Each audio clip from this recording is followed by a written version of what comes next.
иргэдийн төлөвчдийн хурлын 8 дугаар уралдааны тогтоолын төсөл аймгийн засаг даргад нэр дэвшүүлэх тухай Монгол Улсын засаг захиргааны утга дэвсгэрийн нэгж түүний удирдлагын тухай хуулийн 56 дугаар зүйлийн 56-гийн 1, 56-гийн 2, 56-гийн 3, 56-гийн 5-ийн 1, 56-гийн 5-ийн 2 дахь заалтуудыг тус үндэслэн аймгийн иргэдийн төлөвчдийн хурлын 8 дугаар уралдаанаас тогтоох нь 1. Аймгийн иргэдийн төлөвчдийн хурлын 8 дугаар уралдаанд оролцсон төлөөлөгчдийн 78.9% санал авсан Инкота Өгтө Болормаг Ховд аймгийн засаг даргад нэр дэвшүүлж Монгол Улсын ерөнхий сайдад өргөн мэдүүлсэв. 2. Ховд аймгийн засаг даргад нэр дэвшигчийн холбогдох материалыг Монгол Улсын засгийн газрын хэрэг хэрэглэх газарт хүргүүлэхийг аймгийн иргэдийн төлөвчдийн хурлын дарга бүрүүгэнд даалгасав. Хурлын дарга гэсэн тогтоолын төсөл байна. Монгол Улсын баруун бүсийн хөгжлийн тулгуур олон ясны үлгий болсон Ховд аймгийн иргэдийн төлөөлөгчдийн хурлын дарга эрхэм төлөөлөгчдөө намрын тэргүүн сарын шөнийн 2-ны өлзий учрал бүрдсэн энэ өдөр та бүхнийхээ итгэл найдвар Ховд аймгийн 90 гаруй мянган иргэдийн хүсэл эрмэлзлийг өөрчилж Монгол улсын түүхэнд анхны эмэгтэй засаг дарга болох түүхэн үүрэг хариуцлага оногдуулсанд гүн талархал илэрхийлье. Миний би энэхүү өндөр үүрэг хариуцлагыг гүнээ ухамсарлаж байна. Монгол улсын нийт хүн амын тэн хагас хувийг эзэлж өрх гэрийн тулах баг нь өндөр төрийн турших тулгуур болсон эмэгтэйчүүдийн нэр төр авьяас мэдрэмжийг харуулах боломж гэж харж байна.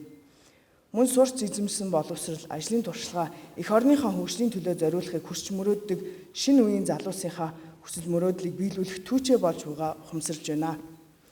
Тийм ч учраас миний би та бүхнийхээ итгэлийг зүтгэлээр хариулж, төрлөх Ховд нутгийнхаа хөгжлийн төлөө хамтдаа зүтгэж, хичээнгүйлэн ажиллах болно. Монгол улсын төр, нийгэм, соён гэгэрлийн голомт болсон алс баруун хязгаар Ховд нутгийнхаа бахархал түүхийн буйхайг та бид энэ цаг үед заламжилж байна. Өнөөдрийн та бүхний сонголт бол шинэ сэргэлт, шинэ Ховдын эхлэл гэж ойлгож байна. Миний би Ховд аймгийн засаг даргаар ажиллах хугацаанд дараах зорилтуудыг хэрэгжүүлэхийн төлөө ажиллах болно. Нэгдүгээр, бидэнд хоолой тулсан асуудлууд байна. Ховд аймагт сүүлийн 10 гаруй жил тохиогоогүй хүнд хэцүү үйл болно гэсэн тооцоол байна. Тиймээс нэн тэргуунд үйлчлэлийн бэлтгэл хангах ажилд шуурхаа орж ажиллана. Хоёрдугаарт, бидний урд олон асуудлууд байгаа. Гэхдээ энэ дунд төсөв хүрэн гэхээс илүүтэйгээр сэтгэл зүтгэл байвал шийдэгдэж болох ч асуудлууд байна. Ялангуяа Ховд хотын ойр орчим сумын төвүүдийн хогны асуудал, иргэдийн амьдралын чанарт туламжгүй асуудал яахын аргагүй мөнөөс мөн болсон байна.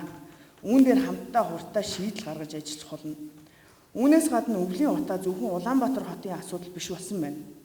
Аймгийн төв, сумдын төвийн өвлийн улиралд үүш буй утааны асуудал Ховд аймаг гэлтгүй бүх аймагуудаар тулгамдсан асуудлын нэг болсон байна.